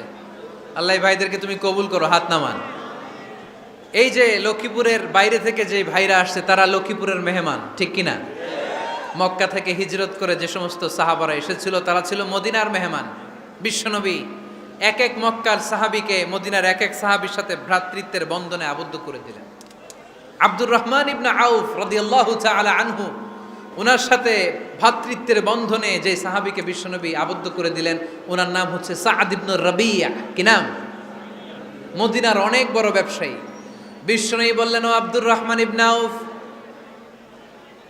সম্পদ ছেড়ে দিয়ে, পরিবার ছেড়ে দিয়ে, স্থাবর অস্থাবর সব ছেড়ে দিয়ে আল্লাহ রাসূলের ভালোবাসায় মক্কা থেকে মদিনায় এসেছো। মদিনায় তোমার চিন্তা নাই, সাদ ইবনুর রবিকে আমি তোমার ভাই বানিয়ে দিলাম। সাদ ইবনে রবি তোমার আপন ভাইয়ের মতো। সাদ ইবনে রবি বলল, আব্দুর রহমান, জীবনে তোমারে কোনোদিন দেখি নাই, তোমারে আমি চিনি না, তোমার নাম শুনি নাই, কিন্তু বিশ্বনবীতে তোমার দায়িত্ব আমাকে দিয়েছে। আমার চেয়ে বড় ধনী এই মদিনার মধ্যে দ্বিতীয় কেউ নাই। আজ থেকে তুমি আমার ভাই, আজ থেকে তুমি আমার কি?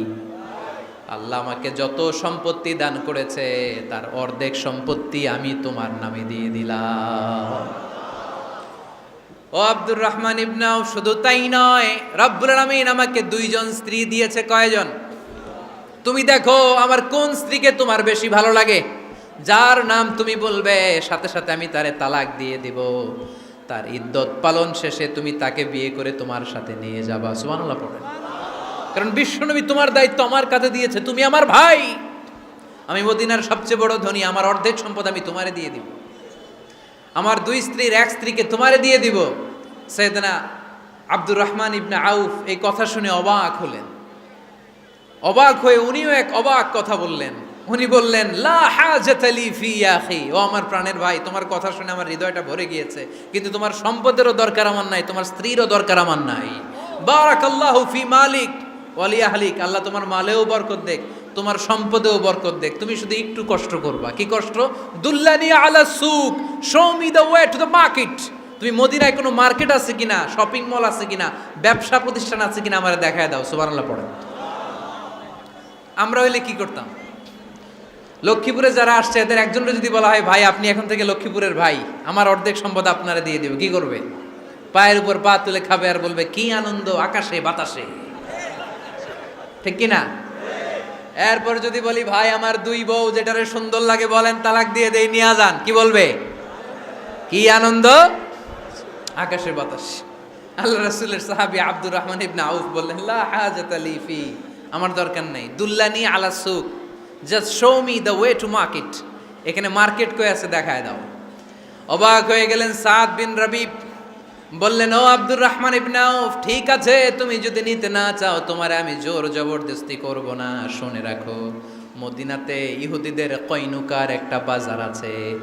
এই কথা বলার সাথে সাথে আব্দুর রহমান ইবনে আউফ চলে গেলেন। এর পরের দিন অল্প কিছু পনির আর ঘি দিয়ে ব্যবসা শুরু করলেন। পনির আর ঘিয়ের ব্যবসা করতে করতে করতে করতে ব্যবসায় তিনি এত লাভ করলেন, উনি বললেন আমি যদি কখনো মদিনার বালুর মধ্যে হাত দিতাম ওই বালুটারও সোনা বানায় দিত কে? দুল্লানি আলা সুক। লক্ষ্মীপুরের কর্মঠ যুবক ভাইয়েরা, এ আব্দুর রহমান ইবনে আউফ আমাদের প্রেরণা। উনি অন্যের ঘাড়ে পাড়া দিয়ে খেতে চায় নাই, আরেকজনের উপর ডিপেন্ডেন্ট বা নির্ভরশীল হতে চায় নাই। তিনি স্বাবলম্বী হওয়ার শিক্ষা লেসেন কিয়ামত পর্যন্ত গোটা বিশ্বের যুবকদের জন্য রেখে গিয়েছে। চিল্লায় বলো ঠিক কিনা? দুল্লানি আলা সুক, show me the way to market. Market কোথায় দেখাও। পনির আর ঘি নিয়ে ব্যবসা করতে করতে কয়েক মাসের ব্যবধানে ইতিহাস সাক্ষী সাইয়েদনা আব্দুর রহমান ইবনে আউফ মদিনার বিশাল বড় বিজনেস ম্যাগনেটে পরিণত হয়ে গেলেন। চিল্লায় পড়েন আল্লাহু আকবার। এজন্য ব্যবসার ভিতরে বরকত ঢুকিয়ে দিয়েছে কে? বিষ্ণু বললেন আত-তাজিরা সাদুকাল আমিন মা'আন নাবিয়্যিন ওয়াস সিদ্দীকিন ওয়াশ শুহাদাই ওয়াস সালিহিন। আমানতদার ব্যবসায়ী তারা সাধারণ কোনো মানুষ নয়, কিয়ামতের দিন নবীদের সাথে হাসর হয়ে যাবে। আপনারা যারা ব্যবসা করেন এটা সাধারণ বিষয় নয়। বিষ্ণু ইসলাম নিজেও ব্যবসায়ী ছিলেন। ওনার জীবনের প্রথমে তিনি খাদিজা রাদিয়াল্লাহু তাআলা আনহার ব্যবসার স্টাফ হয়ে কাজ শুরু করেছেন, এরপর নিজে ব্যবসা শুরু করেছেন। এরপরে খাদিজাতুল কুবরা রাদিয়াল্লাহু তাআলা আনহা সব সম্পত্তি বিয়ের পরে বিশ্বনবীর পায়ের সামনে ঢেলে দিয়েছেন।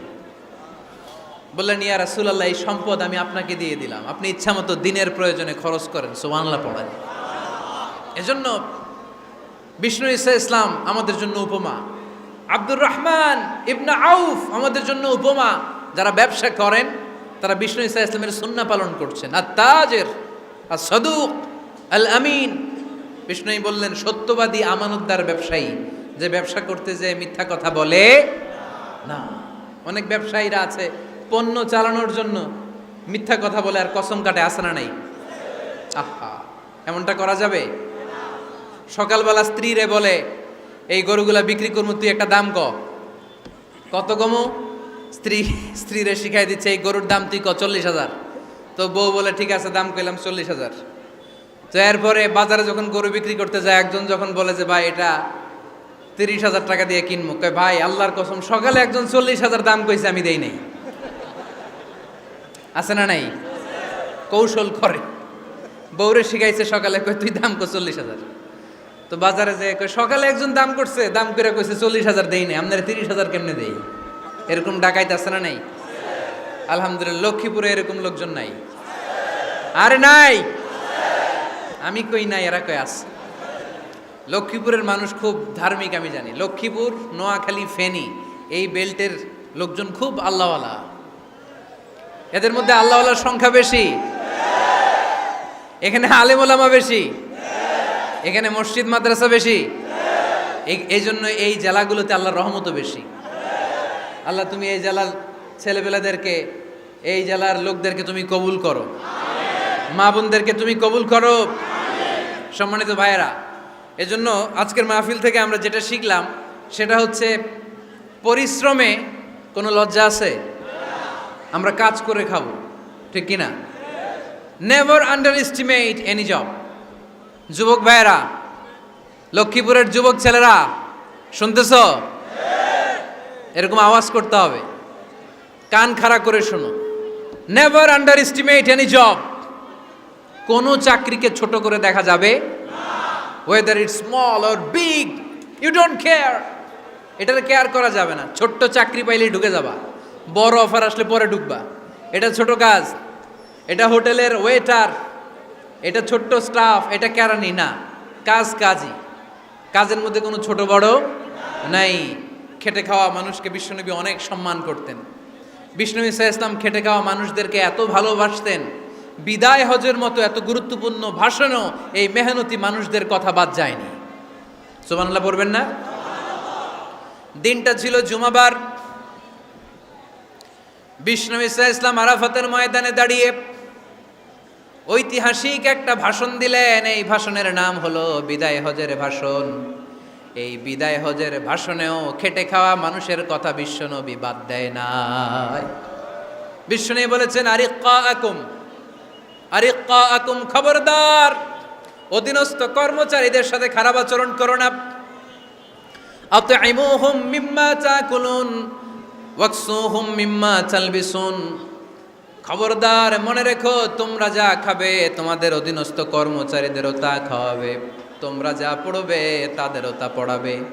বিশ্বনবী শেষ নিঃশ্বাস ত্যাগ করে যাওয়ার আগে যেই কয়েকটা কথা বলেছিলেন তার মধ্যে মেহনতি মানুষদের জন্য কথা আছে নাড়াই।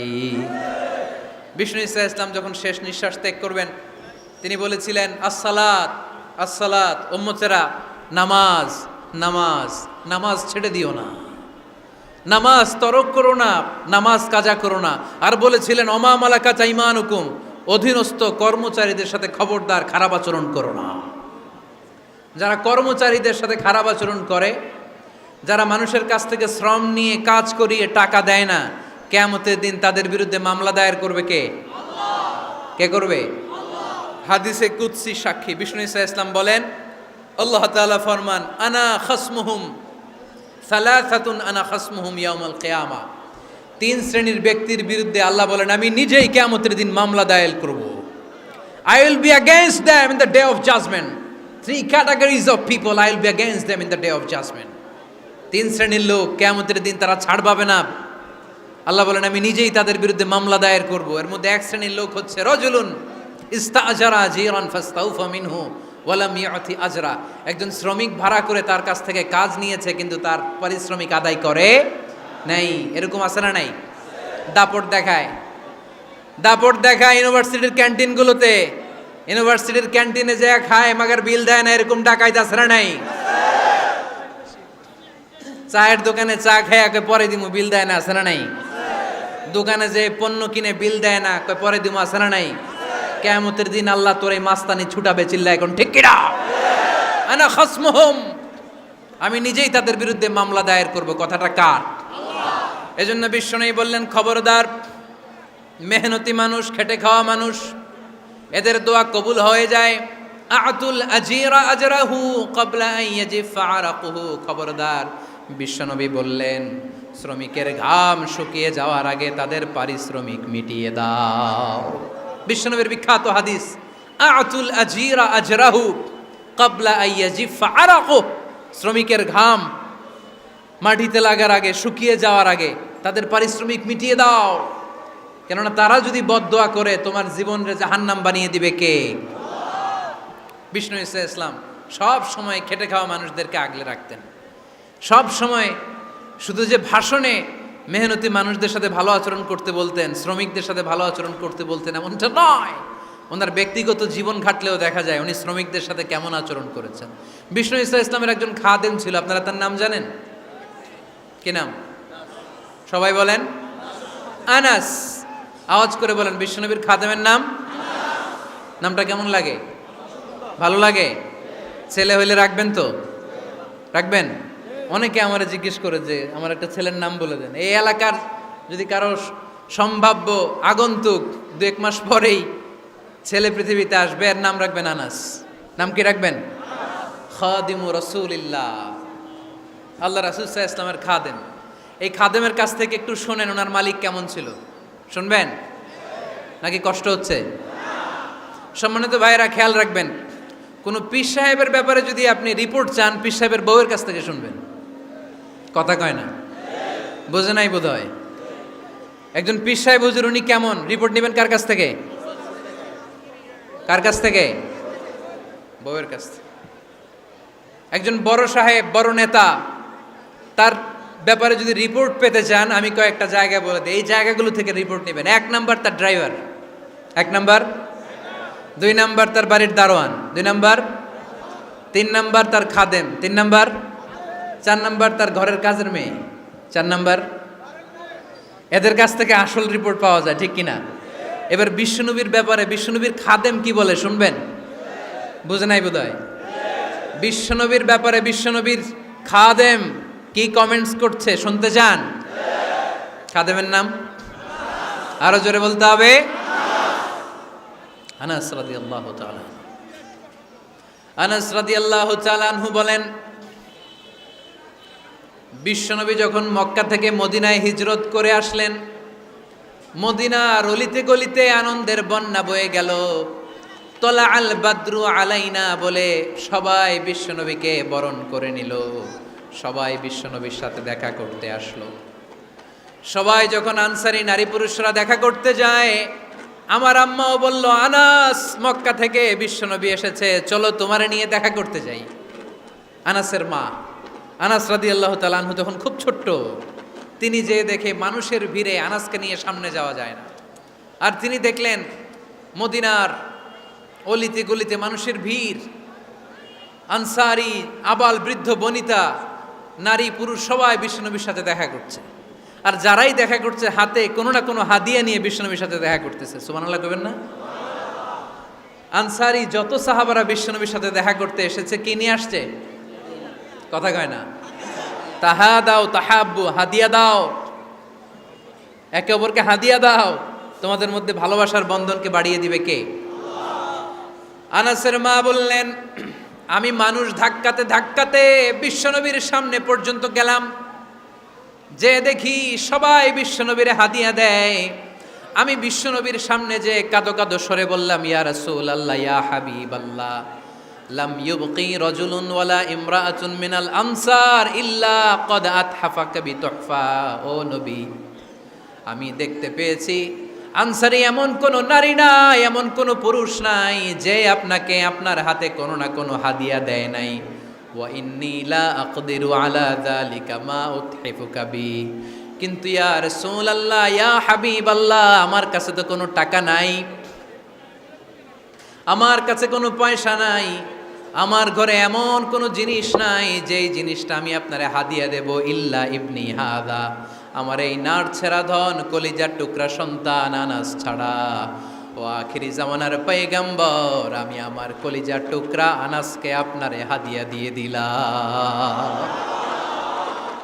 ইয়া রাসূলুল্লাহ, মদিনার আনসারী এমন কোনো নারী পুরুষ কেউ তো বাকি নাই যে আপনাকে হাদিয়া দেয় নাই, সবাই তো হাদিয়া দিল, কিন্তু আমি তো হাদিয়া দেওয়ার মতো আমার কাছে কিছু নাই। আপনারা কি হাদিস থেকে নেয়া এই গল্পটা বুঝতে পেরেছেন? কথাটা শুনতেছিলেন? আনাস রাদিয়াল্লাহু তাআলা আনহুর মা বললেন, ইয়া রাসূলুল্লাহ, আনসারী এমন কোনো নারী নাই, এমন কোনো পুরুষ নাই যে আপনারা হাদিয়া দেয় নাই, কিন্তু আমার তো হাদিয়া দেওয়ার মতো কিছু নাই আমার এই কলিজার টুকরা আনাস ছাড়া। কি আর আমি করব, আমার কলিজার টুকরা আনাসকে আমি আপনার দরবারে হাদিয়া দিয়ে দিলাম। ইয়া রাসূলুল্লাহ, আমার ছেলেটারই আপনারা হাদিয়া দিলাম। খুদ হাদা ইয়াখদুমু কামা বাদালাক, আপনার যেই কাজ লাগবে, যেই খেদমতের প্রয়োজন আপনার এই খেদমত করবে। ও নবী, আমি জানি আনাস আপনার বেশি খেদমত করতে পারবে না, আনাস আপনার মেসওয়াক এনে দিবে, অজুর পানি এনে দিবে, জুব্বা লাগলে জুব্বাটা এনে দিবে, ছোটখাটো কাজ করে আপনারে সাহায্য করবে। আমার কলিজার টুকরা সন্তানকে চিরকালের জন্য আমি আপনারে হাদিয়া দিয়ে দিলাম। আনাস রাদিয়াল্লাহু তাআলা আনহু বর্ণনা করছেন, আমি দাঁড়িয়ে দাঁড়িয়ে শুনছি আমার আম্মা বলছে আমি নাকি বিশ্বনবীর জন্য হাদিয়া। সুবহানাল্লাহ পড়েন। এবার খেদমত শুরু করলো সাইয়েদনা আনাস। ছোট্ট মানুষ কি আর করবে, কতটুকু খেদমত আর করতে পারবে? বিশ্বনবীর মেসওয়াকটা এনে দেয়। সুবহানাল্লাহ পড়েন। বিশ্বনবীর আতরের শিশিটা এনে দেয়, বিশ্বনবীর জাইতুনের তেলের বোতলটা আগিয়ে দেয়, বিশ্বনবীর জামাটা প্রয়োজনে বিশ্বনবীর হাতে এনে দেয়। সাইয়েদনা আনাস বলেন, আমি 1 বছর নয় 2 বছর নয়, 5 বছর নয়, 7 বছর নয়, 10 বছর বিশ্বনবীর খেদমত করেছি। ফামা দরাবানি, 10 বছরে একদিনও তিনি আমারে মারে নাই। সুবহানাল্লাহ। একদিন আমার গায়ে হাত তোলে নাই। হাত তোলা তো দূরের কথা, ওয়ালা সাব্বানি, কোনোদিন গালি দেয় নাই। ওয়ালা আবাসা আলা ওয়াজহি, কখনো বিরক্তির স্বরে ভ্রু কুচকে আমার দিকে বিশ্বনবী কোনোদিন তাকায় নাই। সুবহানাল্লাহ পড়েন। কোনোদিন আমার গায়ে হাত তোলে নাই। আরে হাত তোলা তো দূরের কথা, আমাকে ধমকি পর্যন্ত দেয় নাই। ধমকি দেয়া তো দূরের কথা, আমরা অনেক সময় বিরক্ত হয়ে ভ্রু কুচকাই না, এরকম বিরক্তি হলে আমরা কারোর প্রতি বিরক্ত হলে কি হয়? কপাল ভ্রু কুচকে ওঠে, ঠিক কিনা? সাইয়েদনা আনাস বললেন কোনোদিন মারে নাই। খাদেম বলতেছে, খাদেম, বড় সাহেবের রিপোর্ট কার থেকে নিতে হয়? হয় খাদেম, নয় দারোয়ান, নয় ঘরের কাজের মেয়ে, তা না হলে ড্রাইভার। বিশ্বনবীর খাদেম বিশ্বনবীর ব্যাপারে কি কমেন্ট করছে? মা সাব্বানি ওয়ালা জারাবানি ওয়ালা আবাসা ফি ওয়াজহি।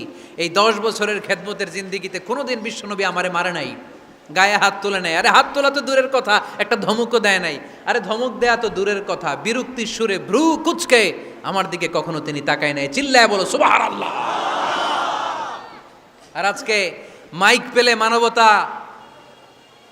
মানবাধিকারের কর্মী কি সুন্দর কথা বলে, উইমেন রাইটসের কথা বলে, শিশু শ্রম নিয়ে কথা বলে, আর বাড়িতে কাজের মেয়ের গায়ের মধ্যে খুন্তি, গরম খুন্তি পিঠের মধ্যে লাগিয়ে পিঠ ঝলসিয়ে দেয়, এরকম আছে না নাই? পত্রপত্রিকায় প্রায় দেখা যায় যে কাজের মেয়েদেরকে কি অত্যাচার করে।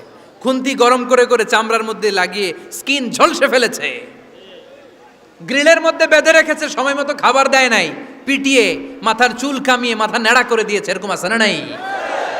এরা মানবাধিকারের ঠিকাদার, এরা মানবাধিকারের কথা বলে। আর বিশ্বনবী সাল্লাল্লাহু আলাইহি ইসলামের খাদেম বিশ্বনবীর ব্যাপারে বলেছে কোনোদিন মাইর তো দূরের কথা, হাত তোলা তো দূরের কথা, আরে ধমক দেয়া তো দূরের কথা, বিরক্তির চেহারা নিয়েও কোনোদিন বিশ্বনবী আমার দিকে তাকায় নাই। চিল্লায় পড়েন সুবহানাল্লাহ। বিশ্বনবী একবার সাইয়েদনা আনাস রাদিয়াল্লাহু তাআলা আনহুকে একটা ছোট্ট জিনিস আনতে পাঠালেন। সাইয়েদনা আনাস রাদিয়াল্লাহু তাআলা আনহু জিনিসটা আনতে যে মদিনার অলিতে গলিতে বাচ্চাদের খেলা দেখে জিনিস আনতে ভুলে খেলায় দাঁড়িয়ে গেলেন। ছোট মানুষ, ছোট্ট একটা বাচ্চা যদি আমার সাথে নেই, সে কি আমার প্রয়োজন বুঝবে? আমার সেন্টিমেন্ট যেরকম, বাচ্চা কি ওটা টের পাবে? ছোট্ট আনাসকে বললেন আমার জুব্বা নিয়ে আসো। বিষ্ণু ইসলাম শাম দেশের জুব্বা পড়ত, বলতেন জুব্বা নিয়ে এসো। জুব্বা আনতে যখন বেরোলেন আনাস রাদিয়াল্লাহু তাআলা আনহু, দেখলেন মদিনার অলিতে গলিতে বাচ্চারা কুতকুত খেলে। কি খেলে?